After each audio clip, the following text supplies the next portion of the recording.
All right, Treagles, what's happening? It's almost here. It's almost game day. The first game of the new season. I can almost... No, actually, I can't smell it because I don't sell meat at Forest Green.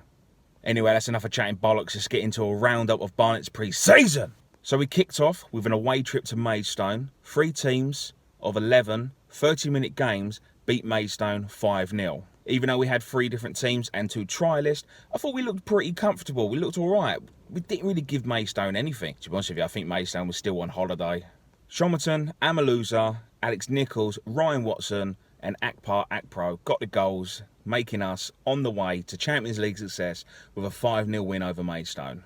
So our first pre-season at home saw us up against Premiership opposition Swansea. Now Swansea didn't bring all their big boys with them, but they had a few big names there. And I thought we held our own. I thought Swansea actually looked really dangerous the first 10-15 minutes. Jamie Stevens had to put off a fantastic double save. And going down both flanks, they looked dangerous as well. And I thought, we are going to get destroyed here. But we held our own, and they didn't really have much going for them in that box. I mean, they was knocking it down the wings, and they looked good. There was no end products for them, really. We grew into the game. We managed to settle, and we managed to end up getting the winner. John Akindi, 1-0. A brilliant cross by Elliot Johnson, unmarked. We'll take that all day long. And to be honest with you, up to that point, he didn't really do much. I'm happy with that. If he does nothing all game apart from pops up with a goal, winning goal, take it all day long. Thank you very much. So 2 games down. We've seen off Maidstone. We've seen off Swansea. We've got another game at home now against another Premiership team. Okay, it's their under-23s, but still, it's Premiership opposition, so to speak. We had a West Ham under-23. In all fairness, I didn't really see much from West Ham's under-23, and I'm thinking these guys are trying to impress to make it into the first team.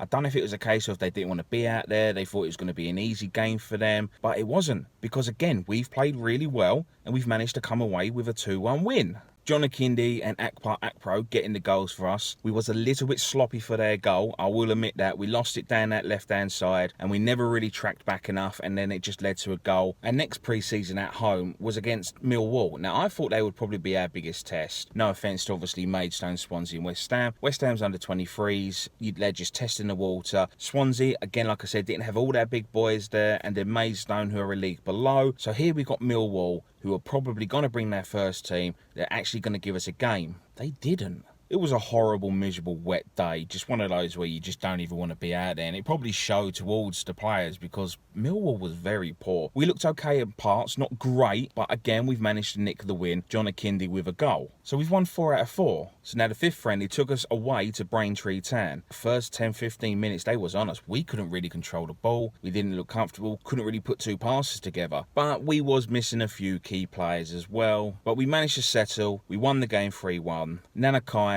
Jordan Lussey, who was on trial at the time, and Valetti getting the goals, and Jordan Lussey even got an assist. So for someone who was a trialist to get a goal and assist, and to be honest with you, probably my share of man of the match for that game, I thought he played well.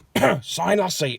So like I said, this is just a quick preview of how Barnet's pre-season have gone. So we've played 5 and we've won 5. The next game should have taken us away to the seaside, the Concord Rangers, but it was moved to the Hive. Where do I start with this one? I mean, we was poor. Very poor. This is probably the worst performance we've had in pre-season. So there I am sitting there thinking, we've just won 5 on the bounce. I can picture Nels going up and lifting up that Champions League. He's just about to lift it up. Barnet have been named crowned champions of Europe, and we lost to Concord Rangers 3-1. Great. But in all fairness, I kind of hope that this is a wake-up call and gives us a kick up the arse. And I'm not saying the boys took the game lightly, but you cannot underestimate anyone. Maybe that's what the Premiership team's done against us, and that's how we beat them. Or maybe we just played better football than them. And that's what happened with Concord Rangers, because we didn't look great. We lost the game 3-1, and Maluza came on as a sub and scored our only goal, but we gave away sloppy goals. Poor marking, and I have to give credit where credit's due here. Concord Rangers, last goal was fantastic. Lovely little 2-touch down that left-hand side. They made about 4 or 5 passes. We couldn't get near them. They've crossed the ball in. 20-yard volley. It deserved a goal, to be honest with you. And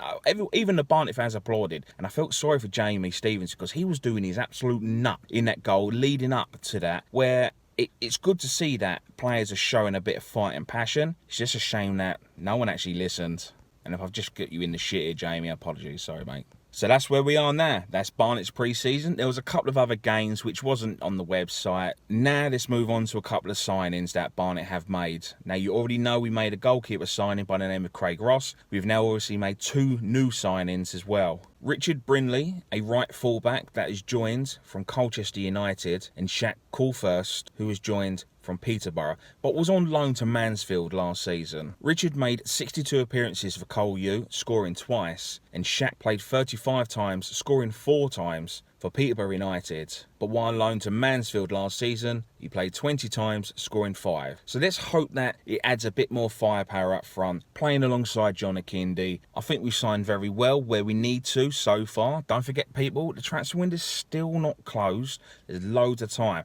I think people have started to panic a little bit, looking at other teams signing Tom, Dick and Harry and going, oh shit, what do? They've signed 11 players. Exactly. It's gone a bit mad. It's like Football Manager when everyone releases everyone and you're like, oh, I better sign him for the sake of signing him. So you've just signed 11 new players. So you've got to keep your current squad happy as well as all these new players you've signed. Come on. We've got a good squad. Just a little tweak here and there like I suggested last season, and we're getting them in the right positions. There's no point signing someone for the sake of signing it. Yes, I would like another, defensive midfielder, someone like Togwell or Champs. That may come, it may not come, okay? All we need to do is get behind the team. So that's pretty much all I've got for you until Saturday. Just a little bit of a side note. We have had a departure. Luke Coulson has now moved on. Luke joined us in January from Eastleigh. He only made 11 appearances, but he's now moved on to Ebbsfleet United. I know we didn't really see much of you, Luke, but I just want to say thank you very much, and I wish you all the best. That is it until Saturday. So guys, don't forget to like, subscribe, leave any comments below. Follow me on Twitter. It's in the description. Share this video with all your friends. So until next time, I'll see you later.